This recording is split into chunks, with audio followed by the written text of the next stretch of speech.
Assalamualaikum warahmatullahi wabarakatuh. Perkenalkan, nama saya Dimas Ayu Zulkaidah.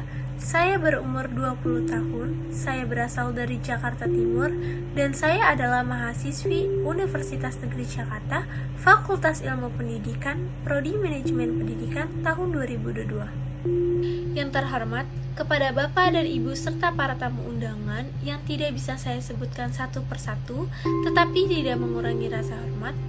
Pada kesempatan baik ini, marilah kita panjatkan puji dan syukur atas kehadirat Allah Subhanahu wa Ta'ala yang telah memberikan kita semua nikmat dan karunia-Nya sehingga kita berkumpul dengan keadaan sehat walafiat. Baik, selanjutnya para hadirin, saya akan memberikan pidato terkait dengan tema penggunaan bahasa Indonesia di kalangan anak muda. Bahasa Indonesia di kalangan para pemuda cenderung menggunakan kosakata yang lebih terkait dengan budaya populer, musik, film, dan terkini. Mereka juga sering mengadopsi kata-kata atau frasa dalam bahasa Inggris, bahasa daerah, atau bahasa lainnya dan digabungkan dengan bahasa Indonesia.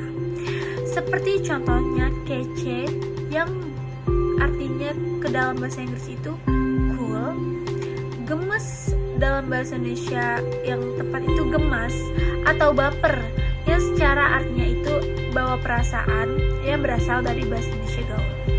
Selain itu, anak muda sering menyingkat bahasa Indonesia seperti KNP yang seharusnya kenapa, lalu BTW yang seharusnya menjadi by the way. Mungkin itu membuat anak muda menjadi praktis atau efisien untuk berkomunikasi di dalam lingkungannya ataupun secara online. Namun anak muda juga harus mencatat poin penting bahwa penggunaan bahasa Indonesia oleh anak muda itu tidak selalu santai dan informal. Ketika berkomunikasi dalam konteks yang lebih resmi seperti di sekolah, pekerjaan, ataupun lingkungan profesional, anak muda juga harus menggunakan bahasa Indonesia dengan gaya yang lebih formal dan sesuai aturan tata bahasa yang baik. Penggunaan bahasa Indonesia di kalangan anak muda mencerminkan perubahan budaya yang sangat cepat. Sementara penggunaan bahasa informal dan gaya penulisan yang santai dapat menunjukkan identitas kelompok atau kepribadian individu. Penting juga untuk tetap memahami dan menghormati norma etika dalam penggunaan bahasa Indonesia yang baik dan benar. Beberapa poin tersebut terkait dengan penggunaan bahasa Indonesia di kalangan anak muda. Selanjutnya, penggunaan bahasa Indonesia di kalangan anak muda ini dapat mencerminkan dinamika sosial dan budaya yang beragam.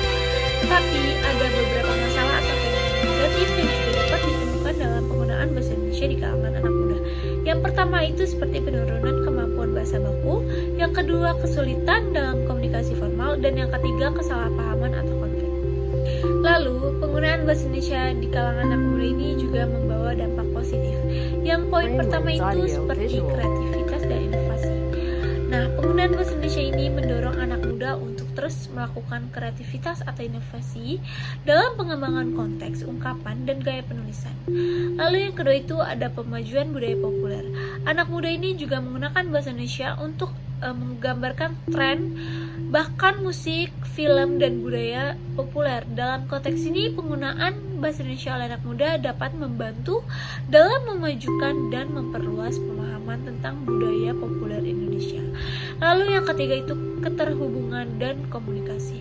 Penggunaan bahasa Indonesia oleh anak muda ini melalui media sosial dan platform digital dapat meningkatkan keterhubungan dan komunikasi di antara mereka.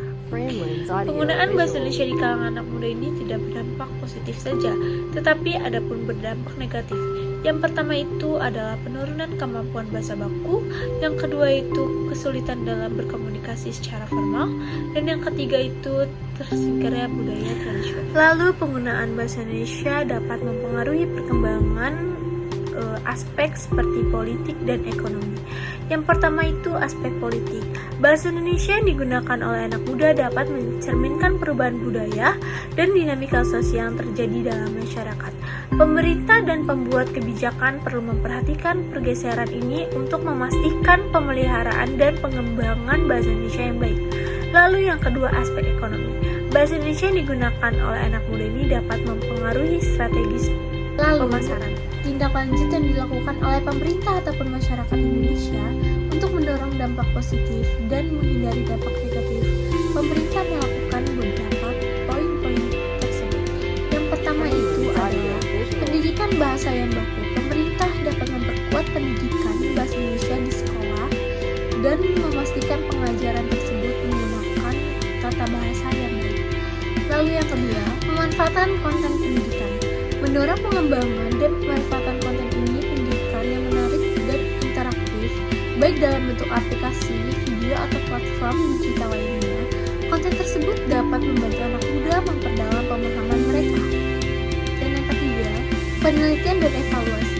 Mengadakan penelitian dan evaluasi secara rutin terkait dengan penggunaan bahasa Indonesia yang baik dan benar oleh anak muda ini. Hal ini dapat membantu dalam pemahaman tren dan perubahan yang terjadi, serta memperbarui pendekatan strategi yang sesuai untuk mendorong penggunaan bahasa Indonesia yang baik. Selain upaya pemerintah, peran aktif masyarakat juga penting. Masyarakat dapat memberikan perhatian yang lebih terhadap penggunaan bahasa Indonesia yang baik dalam komunikasi sehari-hari. Adapun program yang dapat membantu untuk mengurangi dampak negatif yang terjadi untuk penggunaan bahasa Indonesia di kalangan anak muda.